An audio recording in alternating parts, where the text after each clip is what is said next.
साबुन जब तक बड़ा होता है तब तक हम सब इसे रगड़ रगड़ कर इस्तेमाल करते हैं, लेकिन जब वो छोटा हो जाता है या इसके टुकड़े बाकी बच जाते हैं तो वो घर के सबसे ज़्यादा नाकाबिले इस्तेमाल चीज़ों में शुमार किए जाते हैं और इसे घर के कोनों में डाल दिया जाता है या फिर बाहर फेंक दिया जाता है। लेकिन आज की इस वीडियो में हम आपको साबुन के बचे हुए टुकड़ों को इस्तेमाल करने के हवाले से एक ऐसी टिप बताएंगे जिसको इस्तेमाल करके आप इन टुकड़ों से बेहद ज़्यादा फ़ायदे हासिल कर सकते हैं और इसकी मदद से आप महंगी क्रीम या लोशन भी आसानी के साथ बना सकते हैं, जो आपकी जिल्द को नरम, मुलायम और खुश्की को दूर रखने में आपकी मदद करती है।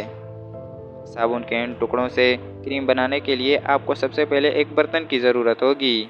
आपने साबुन के टुकड़ों को एक बर्तन में डालकर 3 चम्मच पानी के शामिल कर देने हैं और एक रात के लिए इन्हें भिगोकर रख देना है और फिर सुबह को उठकर आपने ये चेक करना है कि ये नरम हो चुके हैं या नहीं।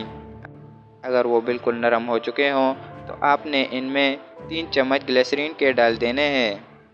इन्हें अच्छी तरीके से मिक्स करके किसी बोतल में डालकर धूप पे रख देना है और जब यह मुकम्मल तौर पर क्रीम की शक्ल इख्तियार कर ले तब आपने इसे उठाकर अपने पैरों पर लगाकर चेक करना है, क्योंकि आप इसे सीधे चेहरे या जिस्म के दूसरे हिस्सों पर लगाकर चेक नहीं कर सकते।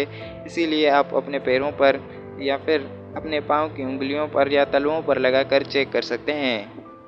अगर आपको रिज़ल्ट बेहतरीन मिले तो आप इसे जिस्म के दूसरे हिस्सों पर भी लगाकर इस्तेमाल कर सकते हैं। आपने इसे रात के वक्त लगाकर सो जाना है और सुबह को उठकर फेस वॉश या पानी से धोकर साफ कर लेना है। इसकी मदद से आपका चेहरा नरम, मुलायम और जिल्द की खुश्की ख़त्म हो जाएगी। नाज़रीन, ये थी हमारी आज की वीडियो। मिलते हैं किसी नई वीडियो में किसी नए टॉपिक के साथ। तब तक के लिए मुझे दीजिए इजाज़त। अल्लाह हाफ़िज़।